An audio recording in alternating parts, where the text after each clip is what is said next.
Terça-feira, 16 de março. Está começando mais uma edição do Panorama. Confira agora os assuntos do nosso Giro de Notícias.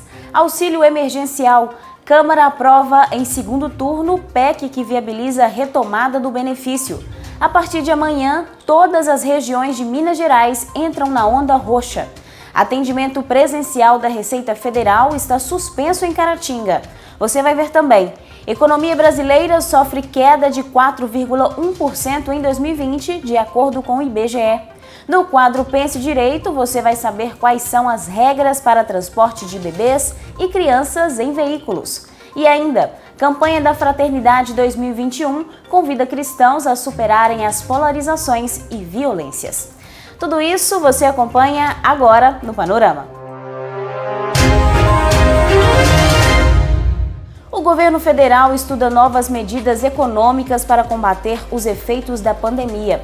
Entre elas estão ações de crédito para empresários, retorno do programa de redução de jornada e suspensão de contratos de trabalho e nova proposta para uma espécie de seguro-desemprego. Em vez de uma cobertura de 4, 5 meses, como é hoje o seguro-desemprego, vamos fazer uma cobertura de 11 meses, 12 meses, pela metade do custo. Ficamos praticamente um ano em lockdown.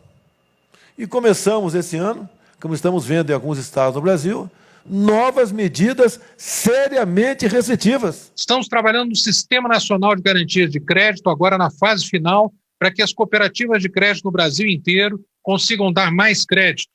Estamos trabalhando com o Ministério da Cidadania, agora na fase final, de um grande programa de microcrédito, em várias outras iniciativas para levar crédito. A Câmara dos Deputados concluiu a aprovação da PEC emergencial. A proposta permite que o governo do Brasil retome os pagamentos do auxílio emergencial e impõe medidas para evitar descontrole dos gastos públicos.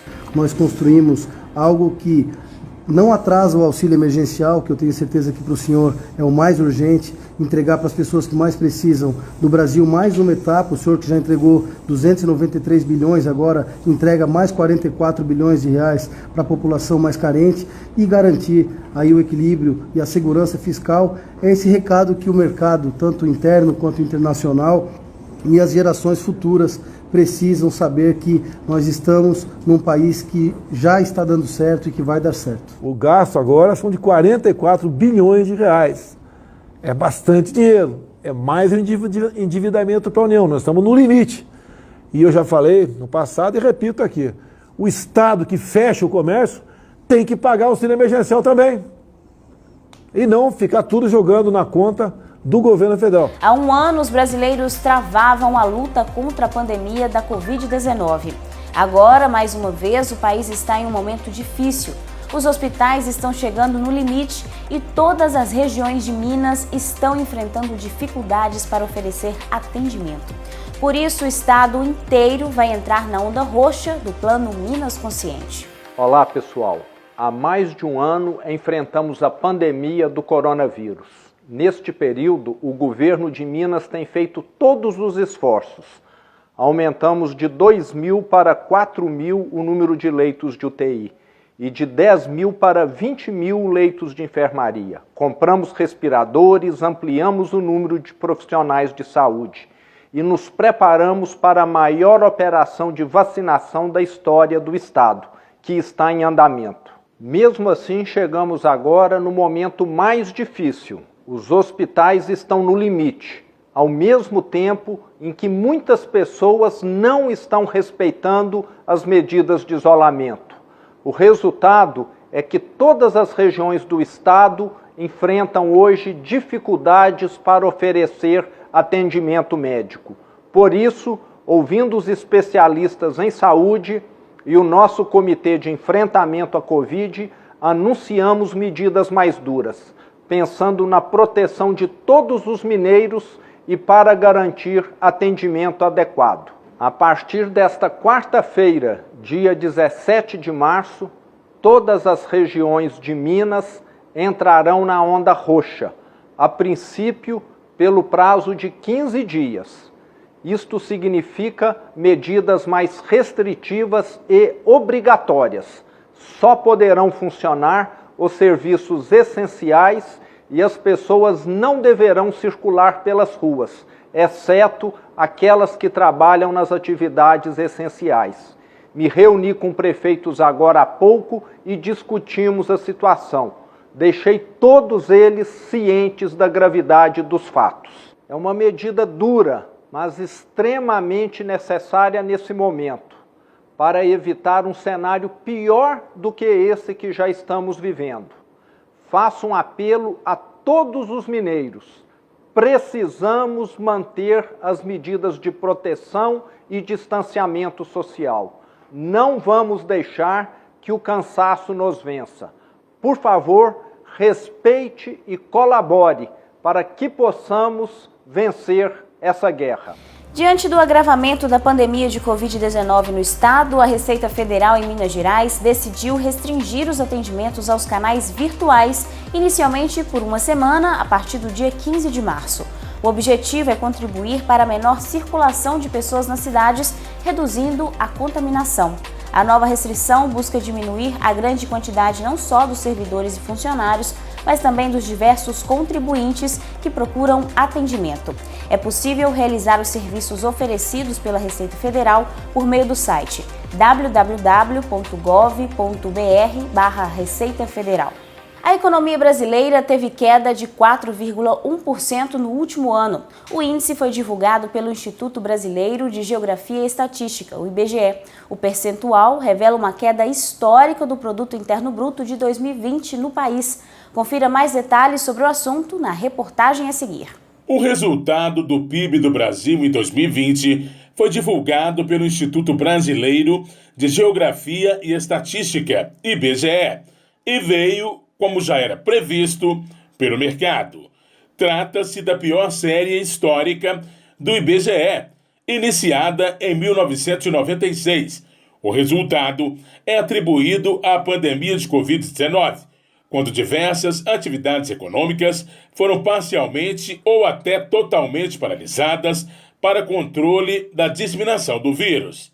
Ainda de acordo com o IBGE, a pandemia provocou uma contração de 4,5% no setor de serviços e de 3,5% na indústria. Já o consumo das famílias despencou 5,5%, o pior resultado em 24 anos. A situação só não foi ainda pior, de acordo com alguns especialistas, devido a ações realizadas pelo governo. A rapidez com que o governo brasileiro implementou as medidas não só do auxílio emergencial, como também medidas relacionadas à garantia de emprego, como o programa de manutenção de emprego. Os indicadores com relação ao PIB têm mostrado muita força, então essa recuperação ela deve vir e justifica muito esse otimismo, né, por parte da equipe econômica e também do mercado com relação às perspectivas da economia para os próximos meses. Algumas autoridades no assunto afirmam que a queda do Produto Interno Bruto poderia ter sido muito maior. Em contrapartida, o auxílio emergencial injetou 293 bilhões na economia brasileira e, com isso, ajudou a manter o consumo de bens essenciais. O Centro de Pesquisa em Macroeconomia das Desigualdades da Universidade de São Paulo, por exemplo, calcula que o PIB do Brasil poderia ter caído entre 8,4% e 14,8% no ano passado, não fosse o auxílio emergencial. O governo conseguiu construir uma rede de proteção para as famílias e para as empresas. Com isso, evitou-se o aumento do desemprego formal, de maneira significativa, evitou-se uma queda muito forte na renda da população, principalmente daquela população mais vulnerável, e se possibilitou o capital de giro para as empresas continuarem funcionando apesar de não ter receita. Uma dúvida muito comum e frequente entre as pessoas é sobre as regras para transporte de bebês e crianças em veículos. E por isso nós trouxemos o tema para o quadro Pense Direito de hoje. Acompanhe. Em 2008, entrou em vigor a Resolução 277 do CONTRAN, o Conselho Nacional de Trânsito, e ela trouxe algumas determinações relativas ao uso da chamada cadeirinha. Inclusive, essa resolução ficou conhecida popularmente aí como Lei da Cadeirinha, embora lei não seja. Seja uma resolução que também tem poder normativo, mas não é lei. Enfim, em relação à cadeirinha, é importante destacar que essa resolução trouxe algumas determinações que variam de acordo com a idade das crianças. Então, se a criança tem até 1 ano de idade, ela tem que ser transportada no bebê conforto, ok? Não é cadeirinha, embora seja um dispositivo relativamente semelhante, é diferente e é vendido de maneira diferenciada no comércio aí. Até 1 ano de idade, bebê conforto. Se ela tem entre 1 a 4 anos de idade, ela tem que ser transportada, aí sim, na cadeirinha propriamente dita. A cadeirinha, como a gente conhece. Se ela tem de 4 a 7 anos e meio, ou seja, 4 anos até 7 anos e meio, ela tem que ser transportada no assento de elevação, que é um dispositivo um pouco mais simplificado, ok? Se ela tem de 7 anos e meio a 10 anos, aí ela já pode ser transportada sim, esses dispositivos, mas tem que ser no banco traseiro do automóvel. E ela tem que sempre usar o cinto de segurança. Se ela tem mais de 10 anos, ou seja, após os 10 anos, ela também tem que ser transportada com o cinto de segurança, mas aí sim ela já pode ser transportada no carona do banco da frente. Não é necessário que ela vá no banco traseiro, mas não. Se ela tem mais de 10 anos. E estudos indicam que a utilização correta desses dispositivos aí e dessas normas aí, seguir essas normas de maneira adequada, reduzem até 71% os riscos de morte em caso de um acidente. Então, é algo que efetivamente valoriza a vida da criança e preserva a vida da criança. É importante seguir. Não só por isso, claro que isso é o mais importante, né? Mas o brasileiro, às vezes, sente mais no bolso, ele é meio relapso, meio tranquilo em relação às normas, e quando pesa no bolso, é aí que ele sente. E aqui o bolso pesa também, porque o Código de Trânsito Brasileiro traz lá no seu artigo 168 a infração de transportar crianças em veículo automotor sem observância das normas de segurança especiais estabelecidas.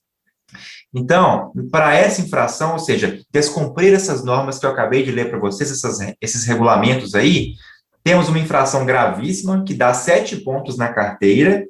A penalidade é de multa também, uma multa no valor de R$ 293,47 hoje, lembrando que isso pode ser reajustado para mais, ok?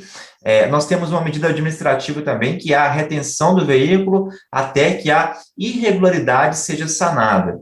Ou seja, a pessoa que transporta uma criança irregularmente, sem observar essas regras que foram ditas, terá todas essas consequências aí, e além disso, o veículo ficará retido até que a cadeirinha ou o outro dispositivo pertinente aí para a idade seja providenciado. Nós temos algumas exceções que é importante destacar, para as quais essas regras aí não se aplicam, que são as seguintes. Se for veículo de transporte coletivo, não se aplica essas regras, claro que o cinto de segurança tem que ser mantido sempre, mas cadeirinha, assento de elevação, isso aí não se aplica. Se for veículo de aluguel, também não se aplica. Se for veículo de transporte autônomo de passageiro, que é o táxi, também não se aplica, né? E cabe uma discussão aí se isso abrangeria os motoristas de aplicativo também, ok? É uma discussão à parte. Se for veículo escolar, também não se aplica.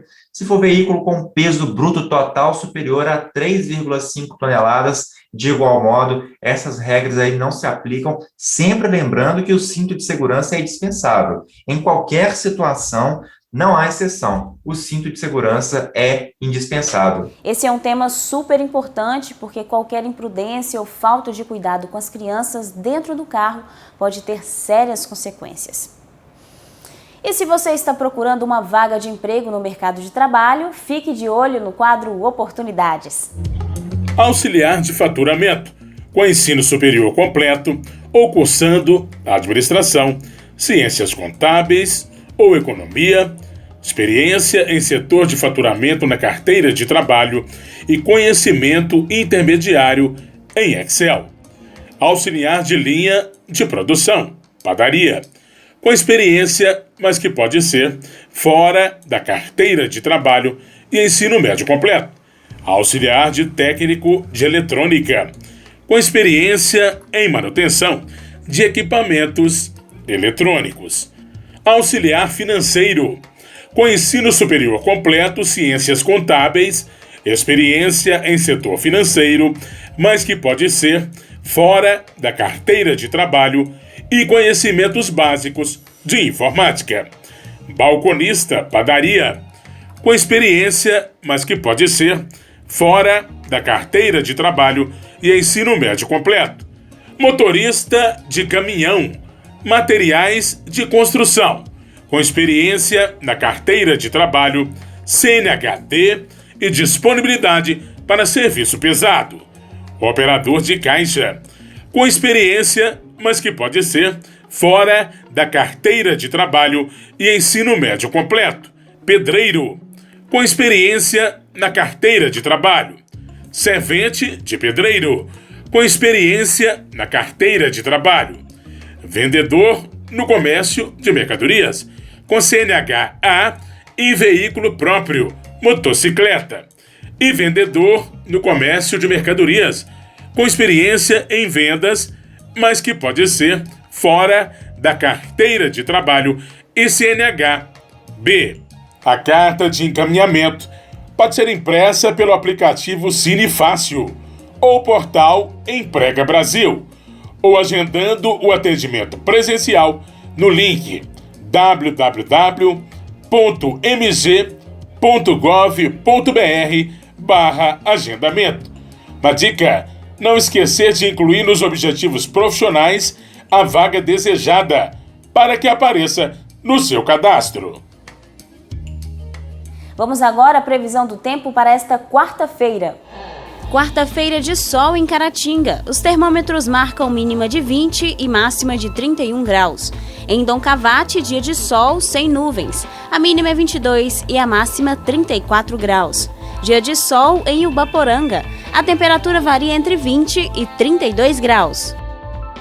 Realizada pela CNBB todos os anos no tempo da Quaresma, o período de 40 dias que antecede a Páscoa, a campanha da Fraternidade de 2021 é promovida de forma ecumênica, ou seja, em parceria entre várias igrejas cristãs. Este ano o convite é para que os fiéis e pessoas de boa vontade pensem, avaliem e identifiquem caminhos para a superação das polarizações e das violências que marcam o mundo. O tema da campanha da Fraternidade Ecumênica 2021 é Fraternidade, Diálogo, Compromisso de Amor. Nessa edição, a proposta é promover o diálogo com a sociedade entre as polarizações do mundo atual. Esta é a 5ª edição ecumênica da campanha, que é uma iniciativa da Igreja Católica no Brasil, em conjunto com outras igrejas, membros do Conselho Nacional de Igrejas Cristãs, e faz parte do itinerário quaresmal em preparação para a celebração da Páscoa. Todos os anos, a Igreja Católica se prepara para celebrar a Páscoa do Senhor.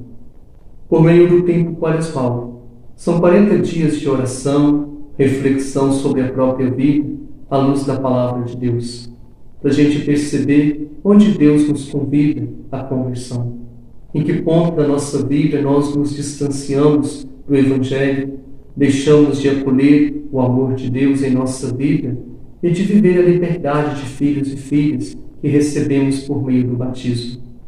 Já no final da Quaresma, iniciamos a Semana Santa, momento forte em nossa fé cristã católica, pois meditamos nesta semana, na liturgia, a entrada de Jesus em Jerusalém, a instituição da Eucaristia, o mandamento do amor, ilustrado na dimensão do serviço, a prisão, paixão, morte e ressurreição de nosso Senhor Jesus Cristo. O padre Matias José Pereira, da paróquia Santa Rita de Cássia, de Santa Rita de Minas, cidade vizinha de Caratinga, falou da importância da valorização das riquezas em comum entre as igrejas.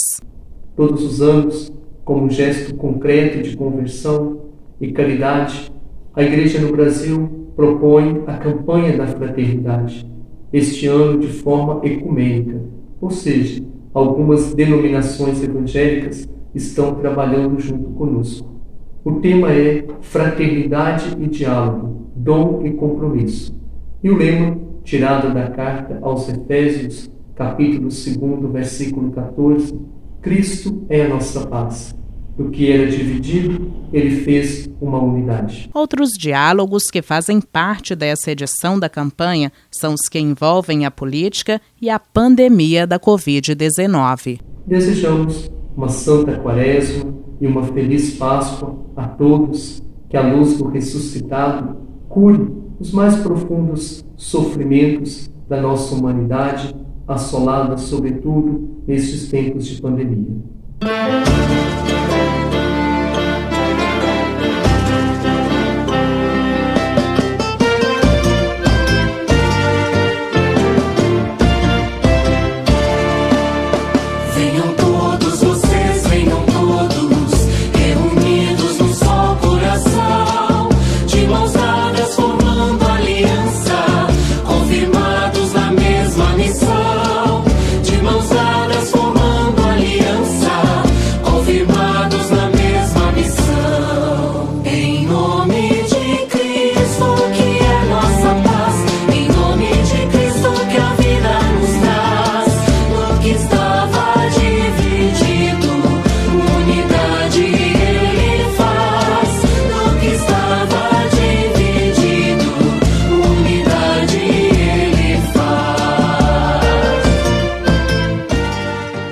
Que a campanha deste ano possa inspirar as pessoas a vencerem as diferenças em prol do bem comum.